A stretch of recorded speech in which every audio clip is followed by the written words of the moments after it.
Molweni, good morning, and just like that, we are sitting on 5,000 subscribers. Hold on, when you thought we are on 5,000 subscribers, we are already pushing for 5,100 subscribers, and I'm going to tell you a story of that, how it happened, because I thought this would happen end of March, but something happened, something interesting happened. Welcome to South Africa Lately, a channel that discusses South African trending news. We do, however, grab here and there from international news when it is trending enough to be brought here. Please do understand that I'm not a politician. I do not have deep knowledge in politics. However, I am a South African citizen who is also a voter, and I do believe that my views count when it comes to political affairs of this beautiful country. And now, I do believe that my views count when it comes to political affairs of Africa. We belong to the same continent. So I'm about to share an interesting story that happened. First of all, now that we are on 5,000 subscribers, I would like to thank the people of South Africa that have supported me to this point. And if you are not of South Africa and from South Africa and you have been supporting this channel from then, I also thank you. But there's something that I want to focus on that happened, and I would like to thank the people of Rwanda who did that for me. You know, it's not the first time that I get a video that is over 12,000 views in this channel, but I would never get as much subscribers from it. Do you get? I'll get a few subscribers here and there, but it wouldn't do what the people of Rwanda did. And all of that because I was a beneficiary of the love that they have for their president, Paul Kagame. You know, guys, you know, when I say Enkosi Bantu Base Rwanda, when I say Enkosi Bantu Base Rwanda, it means thank you, people of Rwanda, for that support that you showed for that video. You could have easily reacted on the video that talks about your president and remove your hand from the subscribe button, do you get? But you went far. So this is the video that I posted. I'm going to share the link in the description box. To those who have not seen that video, I'm going to share it. So this is the video, this is the cover of the video that I posted. So, and the people subscribed in the manner that they covered that 300 people that were remaining, and I was nowhere near ready to be on camera, but you see, currently at this time of the recording, that video is sitting on 12.4k views. So this is not the first time it is happening. But there's a video that I want to make before I talk more on this issue. So there is a comment, and I told this person that I'm going to make a video out of this comment. He posted a long comment about the love that they have for their president. And he also said things that I would call my South African people to come and listen to this and share your own views. Do get in the comment section. You know, this sort of, there's somewhere where it touched me. You know, I was like, yeah, this guy has, or maybe this lady, or whoever the person is. I was like, what valid points this person is putting here. So you can share your own comments in the comment section, and you can disagree with him or agree with him. But for me, I have my own views that I'm going to share when I continue with my commentary the other side. So let us start reading what this person said. The person said, South Africa Lately, that's the handle for my channel, right? I love the fact that you didn't judge, but you asked questions. I'm Rwandan and I've lived outside Rwanda as well. I can tell you that what made it possible for Rwanda to be this united around our president is that he does what he say he will do. And the people of Rwanda have seen it with their very own eyes. That's very own eyes. It's me that is editing because we're not on the next slide, but I know that the person said with their own eyes. So, on this, I would like South Africans to comment on this. What are your views? I don't want to share my own views, no, because I'm from now on moving forward, I'm going to try as much as I can to remain neutral on these issues and get your views and react, but and try to remain neutral. He said they've seen it with their own eyes. nice. And he continues to say, but again, why choose a leader if you can't allow them to lead? What I have seen in many countries, election campaigns never stop. We need to pause there. What I have seen in many countries, election campaigns never stop. Guys, I want a South African to comment on this. Please do comment in the comment section. And he continues to say they elect someone to office, but instead of coming together and help him build the country, the so-called opposition start a campaign of dismantling everything the president does and just create division and chaos.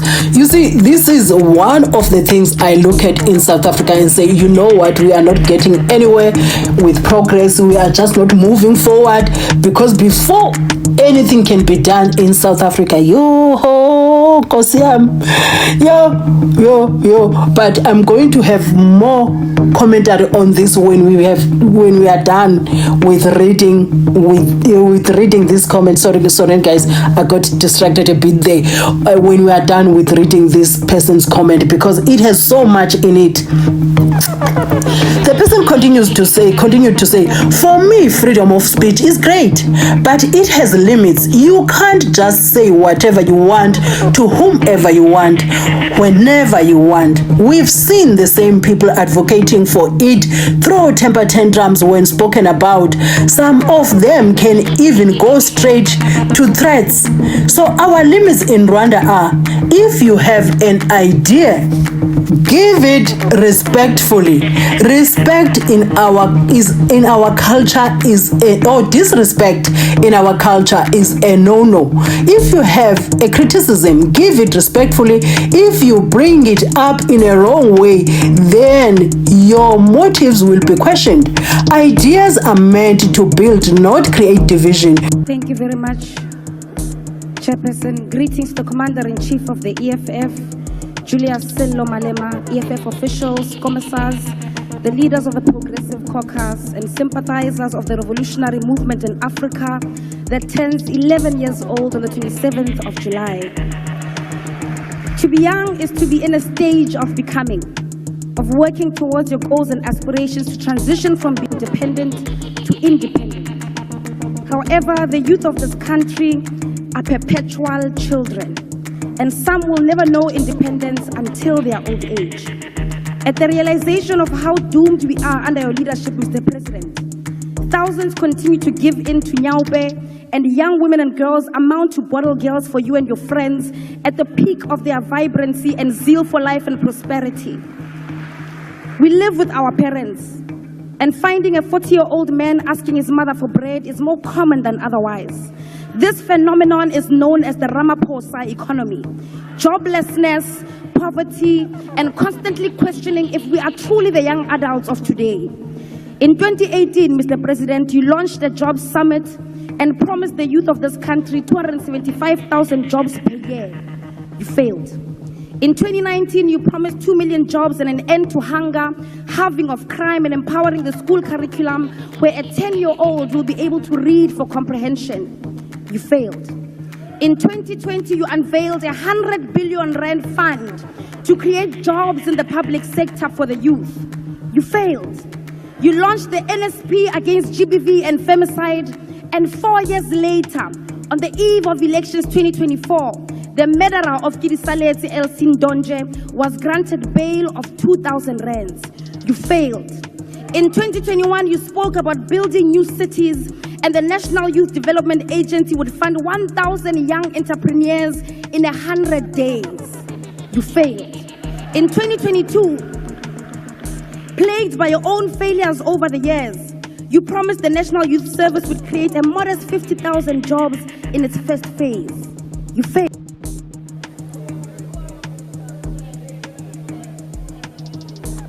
Mr. President, you chose to lead with people who want to maintain the status quo because you are bullied. You chose to lead with those who write letters to America and tell on you like you are a little child that requires supervision because you are bullied. You chose the people who don't have a history of ever choosing your own people because you are bullied. And so long as that is the hill that you are willing to build your legacy on,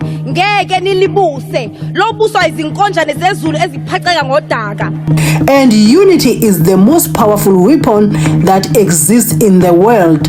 If you want to build a country or even a business, start by unifying everyone involved. And if you want to destroy it, allow division. Division is what led to the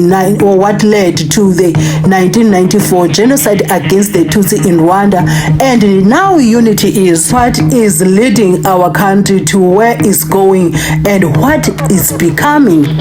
We unite behind our leader. Yo, guys, you pause there. It doesn't matter if you voted for him or not, because wherever he goes or whatever he does will affect everyone. We focus more on what we have in common than on what we disagree about. Thank you. You know, hey guys, you know, this person has said, it's like he was describing South Africa to some degree. It's like he was looking at what is happening in South Africa and said, you know what, this is where South Africa is going wrong. He just didn't want to say it.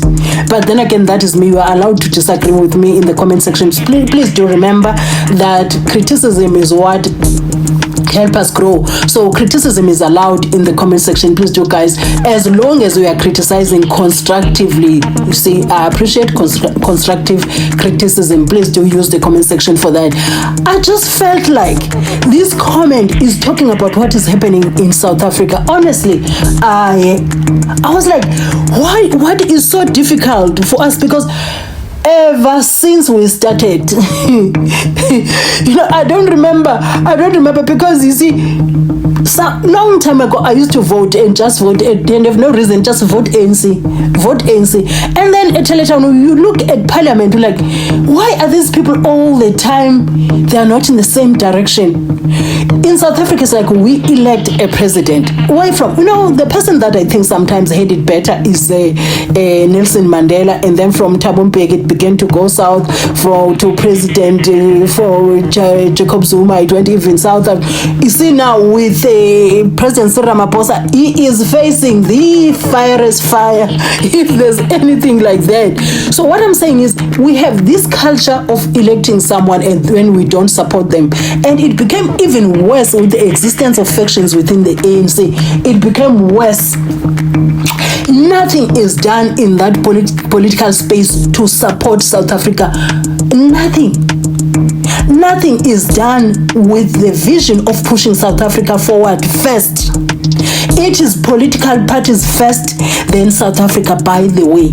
Because some things wouldn't happen if South Africa was put first in that parliament by the MPs combined from all forms of, from all directions of the political parties that they come from.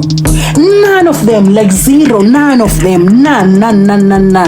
As I am saying, even the continuous calling that, you know what, the black people have to unite, and be one. You know, we are uniting on what? What are we uniting on? Because there is nothing to unite on at this very moment. That is just me. You look at the corruption that has riddled all the black political parties. I'm singling them out now because these are the people that are calling for black unity. Leave the DA and the VF on the side. Now, when you come and tell us, when you are telling us the obvious, that there is racism in South Africa, and you know what, the DA has racists in there, the VF has racists in there, you telling us the obvious. What have you done? What have you done that is so attractive on your side as black leaders that make us stand with you and say, you know what, we are not going to be voting for this? Because you see, let me tell you something. It is a good thing that AFRIFORUM did what they did, because it became an eye-opener even for people like me, who who separated the Democratic Alliance from AFRIFORUM. And for many years, I was asking myself, why is the DA and the VF not leading in fighting against racism? Because it comes from white people and they can be understood by their own people. When they talk, when they decide to take a decision like, no, what, we're going to have campaigns that fight against racism in the place of work, schools, everywhere. Who is better to do that? You know, black people are the victims of this racism. So for us to fight against racism, it's a tiring job and most of the time fruitless to get. So now, what are the black political parties calling us to unite under? For me, they need to go through the fire. I always say they need to go through the fire and come the other side purified. What that fire is, I don't know. Don't ask me what that fire is because I don't know. So that's my take from the comment of this person. For me, it was like the person who was looking at South Africa. It's like, you guys, this is where you go wrong. We unite behind our leader that we've elected, regardless of the political party that we come from. Number two, we don't just talk anyhow to our elders or leaders or to anyone for that matter. If you have a point against a leader, you raise it respectfully. You don't just dissent. So whatever we do, we unite behind the person that we've elected because he represents all of us. So in South Africa, there's this thing that of treating the president like he's the president of certain people. This has been a trend right from Thabo Mbeki. So I mean, Nelson Mandela had it differently, honestly. But if you think I'm wrong with this one, teach me otherwise in the comment section. So now we fail, and that comment from Rwanda, it says the citizens have a duty too. We become heavy on our leaders for not participating and doing what we are supposed to do.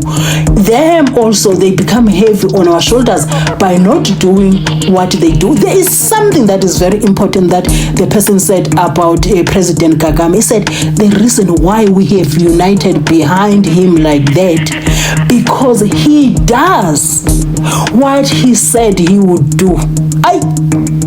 See that part. And number two, he said, and everyone sees it with their own eyes. See, in South Africa, they tell us this is what they are going to do, and then they start reading the papers. They start reading the paper. And saying this one has grown with this one, this is what, and yet you still see the country in the same position it was. And if you wanna disagree with me, what is happening with Bree Street right now? How far is the progress there? Do you see the entire country is a mess? There's a massacres. It's just too many things happening in this country. So that's my take on that. But you see, most importantly, I'd like to thank everyone that has supported my channel from where it was to here today, more than 5,000 subscribers. And I promise you guys that I'm gonna be on camera first time on Sunday, next week Sunday afternoon. I'm going to be, not this Sunday, next week, because there are certain things that I need to get in order, because I thought this was gonna happen end of March. So the way this is going to be happening, we're going to be looking at all African countries in the future, and also sometimes feature people who are doing very well in this African continent of ours, and showcase their talent and showcase their excellence. Now and then we see how that goes. Maybe once a week we feature one country so that we get to know African countries, you see, and the world, so that the world gets to know our African countries. Because you see, sometimes they're asking, what countries do you know? They say Africa is a country. They don't know that Africa is a continent sometimes, you know, that it has countries within itself. So those are the things. And then we get to know each country, what is good with the country. I'm not going to focus much on the bad, right? We are going to talk about the bad because it does happen, but that is not going to be my focus because that's the kind of energy that I don't want to bring. That energy has been brought too much by the international media, showcasing the showing the children with flies on the face, the hunger. Yes, we do have that, but we also have what is good about us. Anyway, guys, if you watched up to here, ndiyabulela kakhulu guys, ndibamba ngazo zozibini ndithi enkosi, and please do have a beautiful day. And the next time you bump into my videos, kindly watch my ads in full. And that is the only way you can be supporting the channel for now. It really goes a long way. Thank you very much.